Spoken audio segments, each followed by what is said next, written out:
SSMB 29 సినిమాతో pan India కాదు, ఏకంగా పాన్ వరల్డ్ రిలీజ్తో ఇంటర్నేషనల్ రీచ్గా ఈ సినిమా ప్లాన్ చేస్తున్నారు. RRRతో ఎలాగూ రాజమౌళి గురించి వరల్డ్ సినీ లవర్స్ అంతా మాట్లాడుకునేలా చేయగా, మహేష్ సినిమాతో ఇంకాస్త ఇంపాక్ట్ కలిగించేలా చేస్తున్నారు. ఫారెస్ట్ అడ్వెంచర్ బ్యాక్డ్రాప్తో వస్తున్న ఈ సినిమా విషయంలో రాజమౌళి ప్లానింగ్ నెక్స్ట్ లెవెల్లో ఉన్నాయని తెలుస్తోంది.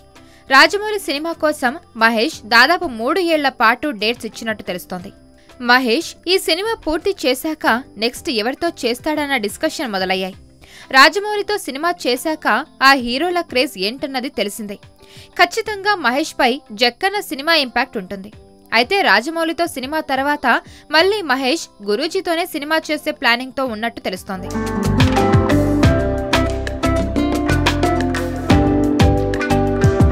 అతడు ఖలేజా సినిమాల తర్వాత దాదాపు పుష్కర్ కాలం దాకా గ్యాప్ తీసుకున్న త్రివిక్రమ్ మహేష్ గుంటూరు కారంతో కలిసి పనిచేశారు. సినిమా గురించి ఎవరేమనుకున్నా మహేష్ ఫ్యాన్స్ కి మాత్రం పైసా వసూల్ సినిమా అనిపించింది. అందుకే గురూజీతోనే మహేష్ మళ్లీ కలిసి పనిచేయాలని అనుకుంటున్నారట. త్రివిక్రమ్ కూడా అసలైతే తన నెక్స్ట్ సినిమా అల్లు అర్జున్తో చేయాల్సి ఉంది, కానీ ఆ సినిమా డౌటే అని చెప్పుకుంటున్నారు. పవన్ తర్వాత త్రివిక్రమ్ స్వతహాగా సినిమా చేయాలనుకునే స్టార్ మహేష్ బాబే. పవన్ కళ్యాణ్ ఇప్పుడెలాగూ ఏపీ రాష్ట్ర రాజకీయాల్లో క్రియాశీల బాధ్యత తీసుకున్నాడు కాబట్టి పవన్ తో చేయాలనుకున్న కథలు ఏమైనా ఉంటే అవి కూడా గురూజీ మహేష్ తో చేసే ఛాన్స్ ఉంటుంది. సో త్రివిక్రమ్ మహేష్ మళ్లీ రిపీటెడ్ గా సినిమాలు చేసే అవకాశాలు పుష్కలంగా కనిపిస్తున్నాయి. సూపర్ స్టార్ ని డిఫరెంట్ క్యారెక్టరైజేషన్ లో చూపించడానికి గురూజీ సిద్ధం అవుతున్నాడని తెలుస్తోంది.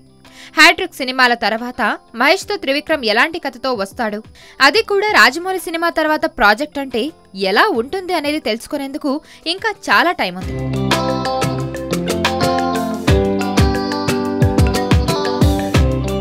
మరిన్ని వీడియోస్ కోసం ఛానల్ ని సబ్స్క్రైబ్ చేయండి. లేటెస్ట్ అప్డేట్స్ కోసం వాట్సాప్ ఛానల్ ని ఫాలో చేయండి. అండ్ లింక్ డిస్క్రిప్షన్ లో ఉంది.